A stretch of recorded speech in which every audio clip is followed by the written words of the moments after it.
And there's the question Auburn fans have been asking for years, and they have not gotten an answer in the affirmative for very long. Is Auburn football finally, really, for real? Could be, maybe, possibly. There's hope on the plains. Look at that photo from auburntigers.com of the scene on Saturday night in Jordan Hare Stadium. I wasn't there, but the people who were say it was electric. It was a different vibe. And we know that Auburn at night can be a house of horrors for visiting teams. But what they've done with their new light and sound show, the swag surfing at the end of the third quarter, the players were full participants in the party. Of course, the game was well in hand by then. But as if Auburn needed another advantage at home against good teams, they may have just gotten it with another video board in the north end zone to match with the Aubitron in the south end zone. And they're feeling good about themselves. And they should. Why not? They're 2-0. Not everybody in this state can say that. Hey, everyone, I'm Kevin Scarbinsky. This is Scarbo Knows. Before we really get into things today, after the second full weekend of college football, we want to say thank you to our sponsor, Money Management Services. Whether you're in Birmingham, where they're located, anywhere in the state of Alabama, anywhere across this country, really, if you need family-owned, fee-only financial services, the Rice family has what you need. Check them out. There you see the QR code on the screen. They will take great care of you. And we'll hear a little bit more from them later on in the show. But let's get to it. And how about Saturday? At one point Saturday, the state of Alabama was feeling really good about itself as a football state, as it should, day in and day out, 365 every single year. Jack State had beaten Liberty, which has established itself. We know what Hugh Freeze did at Liberty. Troy was beating Clemson 16-0 at one point. And then UAB, of all people, went on the road and they were tied with Navy at halftime. It looked like it could have been one of the greatest days in state of Alabama football bowl subdivision history. Unfortunately, Troy couldn't hang on. Clemson came back to win, and UAB's first half surge didn't hold either, and Navy, as you would expect, washed over the Blazers in the second half. But still, some signs of hope, some, brightness in the clouds that have been UAB football over the last several years. So good things looking up there for the non-SEC FBS teams in the state. But as usual, all eyes are on Auburn and Alabama. They both played night games. And by the way, can I make a request?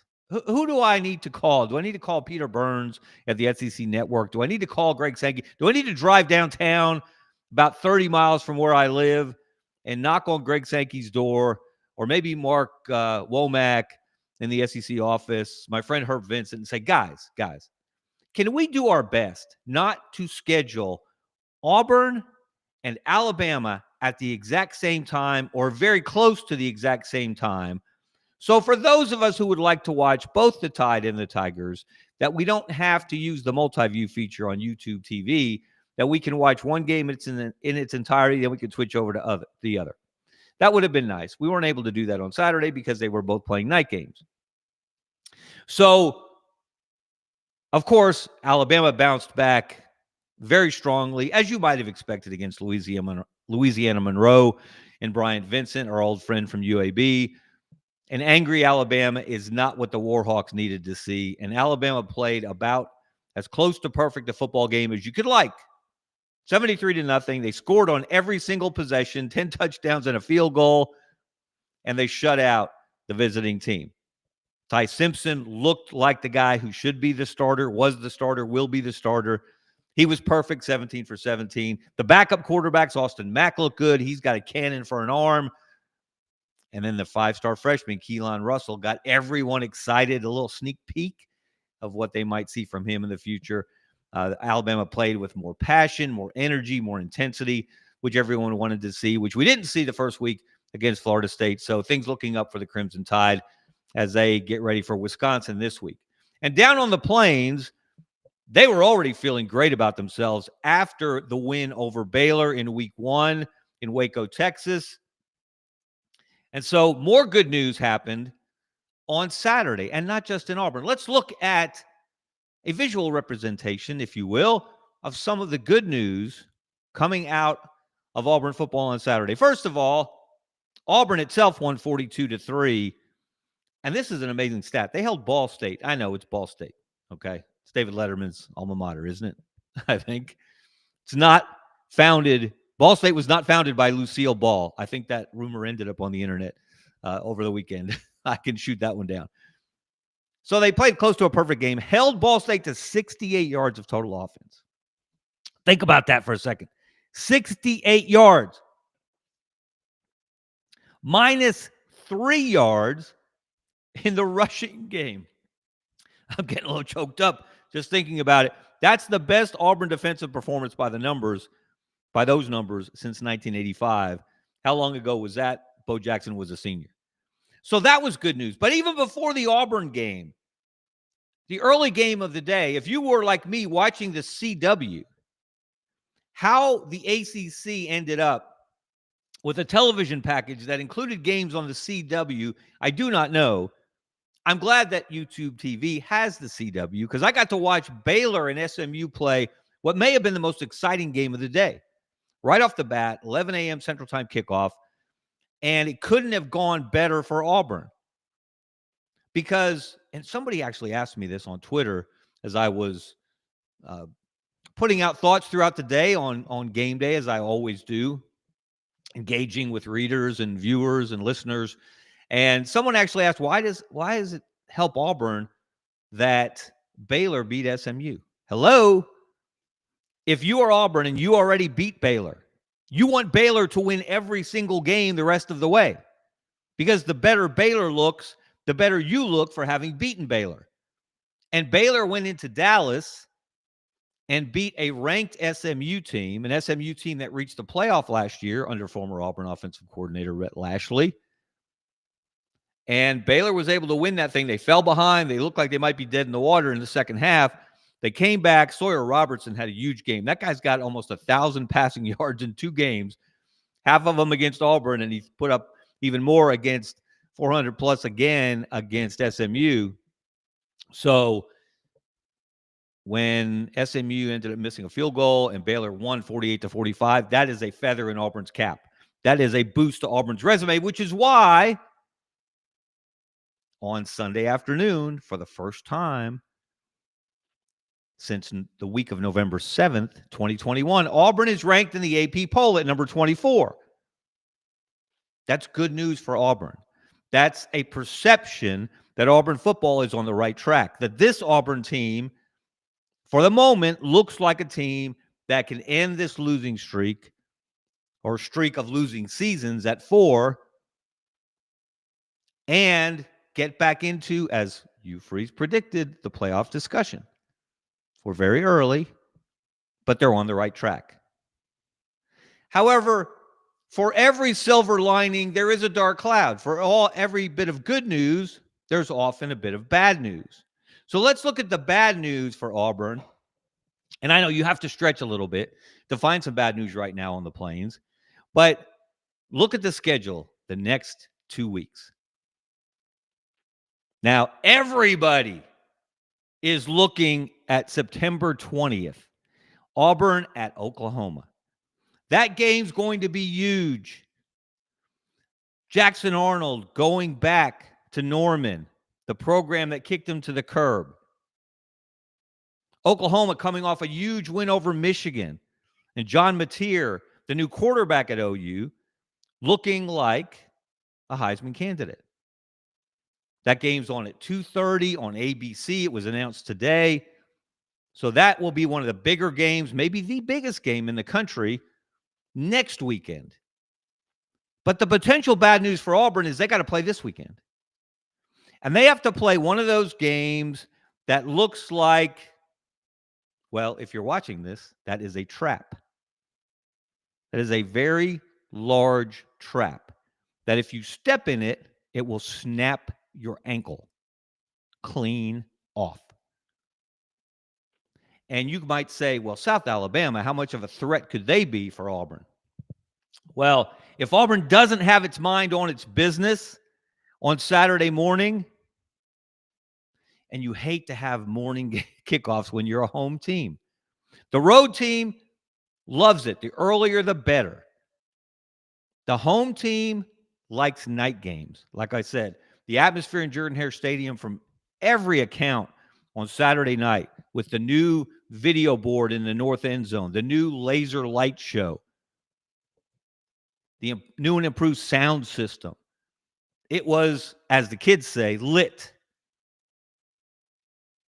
It won't quite be the same in the daylight on Saturday, kicking off at 11:45 a.m. on the SEC network.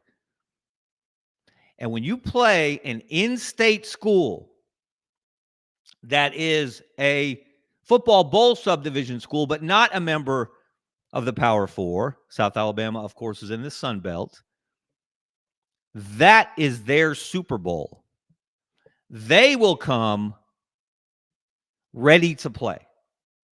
The Jaguars gave Tulane all they wanted on Saturday. Came up just a couple of points short. They don't have a long, illustrious history. They've only been playing FBS football for a little more than a decade. They've played 8 games against SEC opponents in that time.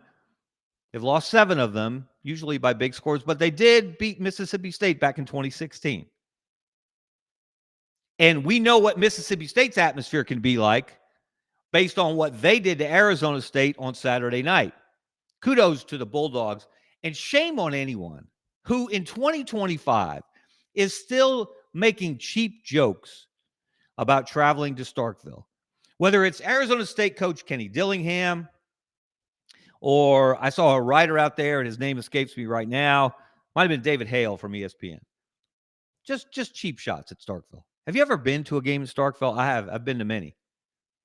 The 2014 game when Auburn went to Mississippi State, and Mississippi State had a quarterback named Dak Prescott, and Auburn was coming off an SEC championship season, a season in which they came up just short of a national championship, and they were expected to be in contention for another pair of titles, and they went to Starkville, and I still haven't gotten the cowbell ringing out of my ears. And by the way, I'll be right back.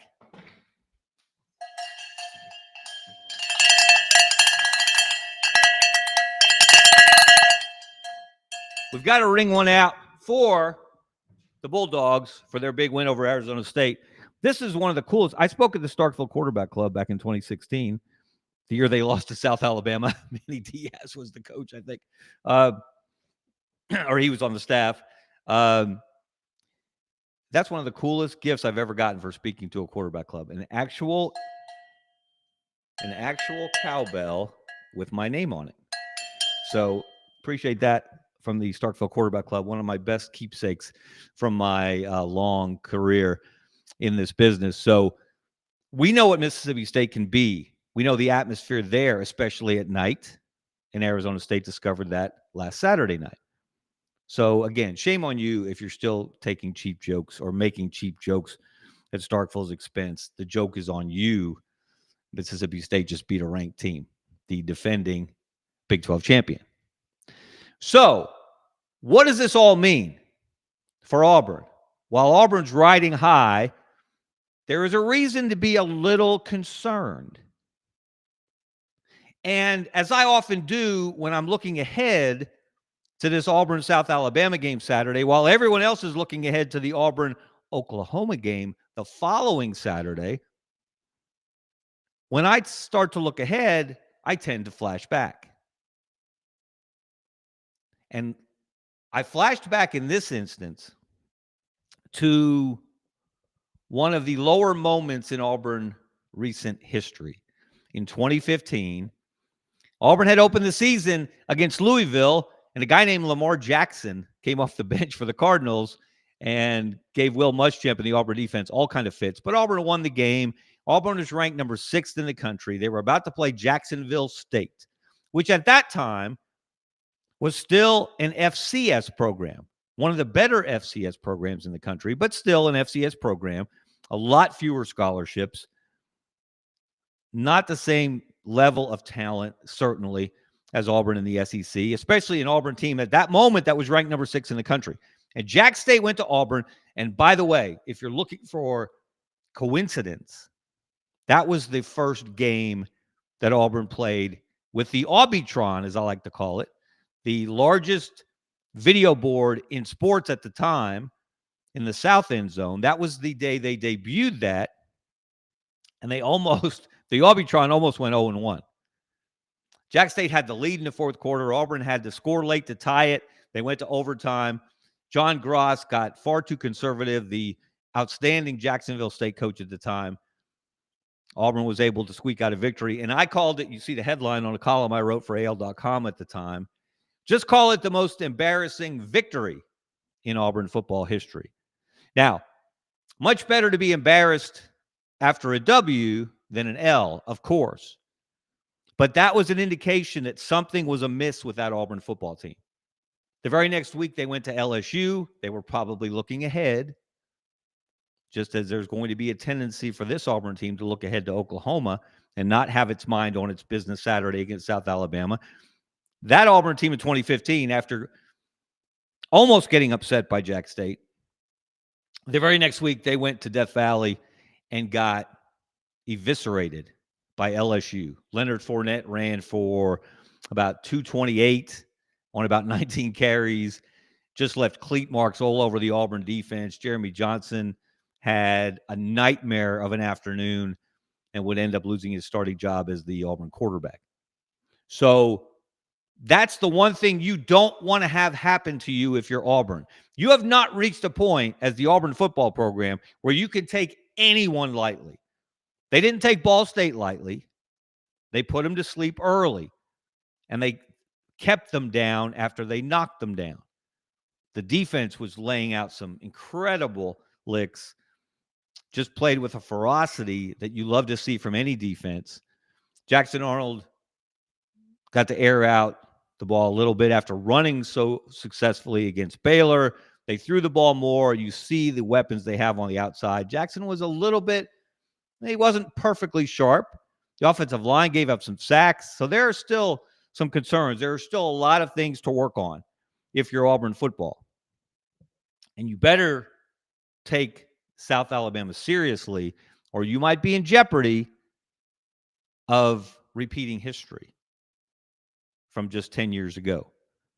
In Auburn, the program, the head coach, Gus Malzahn, everything seemed in better shape then than it has the first 2 years under Hugh Freeze. So I like to play, we love to do this during the NCAA basketball tournament or as we're leading up to Selection Sunday. Who's going to get in? Who shouldn't get in? Who should get in? Let's compare resumes. Let's look at blind resumes. Let's look at 2 blind resumes of SEC coaches, current SEC football coaches. You can figure out pretty quickly, if you're paying attention, you could probably tell who's who before I reveal who they are. But just let's look at these numbers. All right, there's Coach A versus Coach B. Who's on the hot seat now? There were a whole bunch of SEC coaches on the hot seat when this year began. But we're going to focus on 2 categories before we ever kicked off to start this season. Coach A's been on the job in his 4th year. Coach B's in his 3rd year. Coach A's overall record right now at this moment is 20-20. The definition of mediocrity. Coach B is 13-14. He has to win 1 more game to get to even. Coach A's SEC record is 10-14, not good. Coach B's SEC record is 5-11, even worse. Coach A has 4 ranked wins early in his 4th year on the job. Coach B has 1 early in his 3rd year. And Coach A has 6 unranked losses, the kind of games that will drive your fan base insane. 6 of those early in his fourth year. Coach B also has 6 unranked losses early in his third year on the job in the SEC at his current post. Now, neither of those resumes are going to get you in the Hall of Fame. Neither of those resumes will keep you on the job for the long term. So who are we talking about? Who is Coach A? Who is Coach B? Brendan, can we have the reveal of this big secret, this blind resume? Who's who? Who's on the hot seat now? Of course, the man on the left, Billy Napier. He's on the hot seat now. As much as he was, maybe, or even more so than he was a year ago after that ugly loss to Miami. And Hugh Freeze, of course, is Coach B. He is not on the hot seat at the moment because his team is 2-0 and ranked number 24 in the AP poll. Florida plummeted out of the poll after that ugly loss to South Florida. And that is the overarching point here.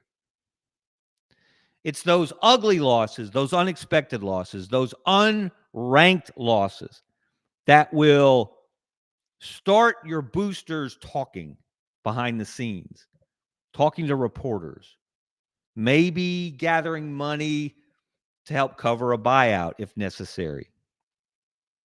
And if you look at their 2 resumes, though, before last weekend, Billy Napier, he's got more highs. He's beaten 3 teams. Hugh Freeze has 1 ranked win in his 2+ years at Auburn. Beat number 15 Texas A&M last year. Billy Napier has 4 wins over ranked teams. He's beaten the number 7 team in his first game against Utah in 2022. That seems like a long time ago.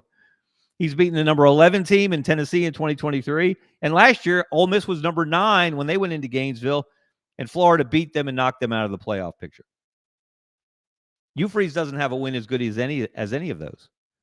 And each of those have 6 unranked losses. I mean, look at some of Hugh Freeze's unranked losses.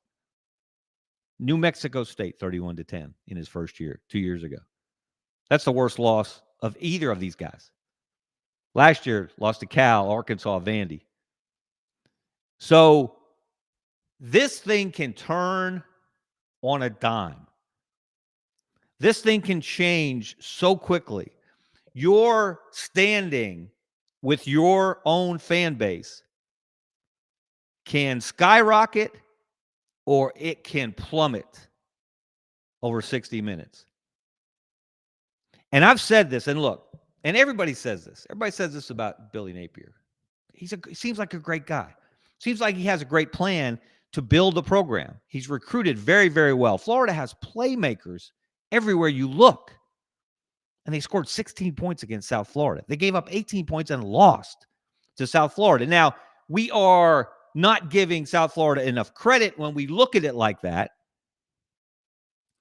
But if you're the University of Florida, you are not supposed to lose to an in-state team that is not in your conference. And Florida doesn't have another SEC team. If you're Auburn and you lose to Alabama, that's one thing. If you're Auburn and you were to lose to an in-state school, which they haven't done in a long, long time, they played a bunch of them. They haven't lost to any of them, and that's why it's important that they be all about their business against South Alabama. You don't want to end that streak. And I noticed someone just mentioned in the press, hire an OC. Who told Billy Napier that he was an elite play caller? I would like to meet the person that convinced him of that. Was it him looking in the mirror? Is that his own inflated sense of self? In that regard, in that part of his job, he's not Steve Spurrier. And that's another thing that Billy Napier and Hugh Freeze have in common. They both like to call plays. Hugh Freeze struggled at it his first 2 years at Auburn. But he's got more playmakers now. And you would think Billy Napier, if he is as smart and perceptive as so many people like to paint him, especially at looking at the big picture of how to build a program, you think he would realize that maybe it's time to let someone else call the plays. And yet, at his press conference today, his weekly press conference down in Gainesville, he reiterated he has no plans to give up the play calling duties. This is the definition of insanity playing out within the University of Florida football program. And I tweeted this on Saturday. I've tweeted it before. Billy Napier, the play caller, is going to get Billy Napier, the head coach, fired. Because while Billy Napier is worried about calling plays, he's certainly not he's not focusing on clock management, which was horrendous down the stretch against South Florida. And not just down the stretch, into the first half as well. He runs the most boring offense you can imagine. He's got, again, playmakers left and right. Vernell Brown, the third, although he dropped a key pass in that game that gave South Florida a chance to drive down for the winning field goal when Florida could have kept the drive alive and maybe run the clock out, he's going to be fantastic. They've got so many other guys. The running back, Jaden Baugh, he was running all over the Bulls in the first half. Then you had to go look in the witness protection program to find him in the second half. So one decision right there, if Billy Napier would hire, or he's got an offensive coordinator on staff, I guess he doesn't trust him as much as he trusts himself to call the plays. But at this point, staring at what they're staring at going forward, you would think a drastic change were needed. Because if you also look at the games that they've lost, the losses to unranked teams, the losses to ranked teams, the 20 losses in 40 games as the Florida coach, which should not be acceptable to that program, most of them seem to have had the problem primarily on the offensive side of the ball. There have been times they couldn't stop the run earlier in his tenure, but they've corrected that. But it's an offensive problem. And right now, Hugh Freeze looks, I'm not going to say like an offensive genius. I'm going to say he has made improvement in that area from his first 2 years. It helps when you have a quarterback who can run the ball and can throw the ball. And we saw what Jackson Arnold could do in that opener against Baylor when he ran for 137. They focused on throwing the ball more against Ball State. That was a smart strategy. Ball State was not going to beat them. And he made some good throws. The receivers made some plays. But he's got to improve on his accuracy. He will be tested, if not this Saturday against South Alabama, to go against everything I've said up to this point, next Saturday against Oklahoma. Brent Venables is not going to let Jackson Arnold run for 137. I don't think. I think he's going to force him to throw the ball. He's going to force him to find Cam Coleman and Eric Singleton, Malcolm Simmons, that great group of wide receivers that Auburn has. But that's next week. If Auburn doesn't have its mind on its business this week, they could go the way of Florida against South Florida. Now, South Alabama is not South Florida. Major Applewhite, the South Alabama coach, is not Alex Golish. South Florida looks like, after beating Boise State and Florida, they look like one of those teams that's going to contend for the group of 6 playoff spot. They're going to contend for the American Conference Championship. And how good does the American Conference look at the top end right now? With Memphis and South Florida and Navy and Tulane. But South Alabama almost took out Tulane on Saturday. So if Auburn stumbles around, if Auburn doesn't have the same passion and intensity at 11:45 in the morning that it had at 6:45 in the evening over the weekend, they might find themselves in a dogfight with the Jaguars. They might find themselves in a 4-quarter game with a team they have no business competing against in the fourth quarter. They should be emptying the bench in the fourth quarter against this team. If Auburn truly really is real, if it's finally true that they've turned the corner, yeah, we'll see it at Oklahoma. But first, we'll see it against South Alabama. And they won't repeat the history of 10 years ago when Jack State came that close to posting the biggest win in school history. And Jack State's a school that's won a national championship at a lower level. But a national championship is a national championship. So we'll find out more about Auburn. We're finding out more about these teams every single week.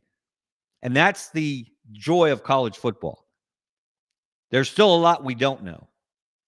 11 SEC teams are ranked right now in the AP Top 25. That's never happened before. No conference has ever had 11 teams ranked in 1 week.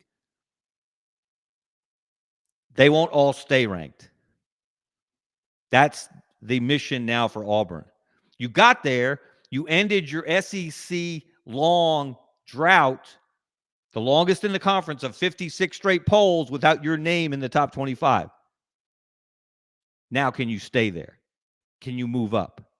Can you move ahead of some other SEC programs?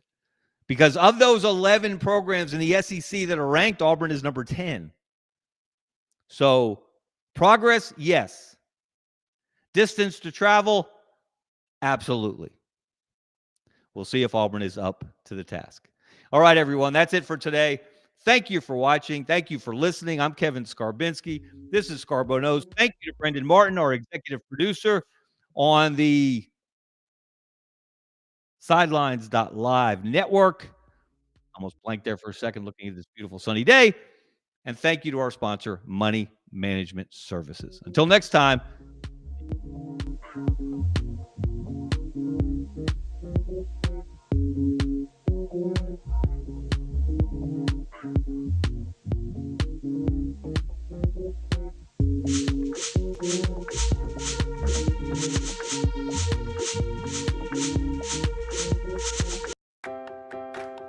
Since 1992, Money Management Services in Birmingham has provided individuals and business owners with trusted, fee-only financial advice. We're more than advisors, we're your financial family. From retirement planning to tax strategies and estate planning, our team builds personalized wealth management plans tailored to your life. At Money Management Services, we treat you like family, because when you walk through our doors, you become part of ours.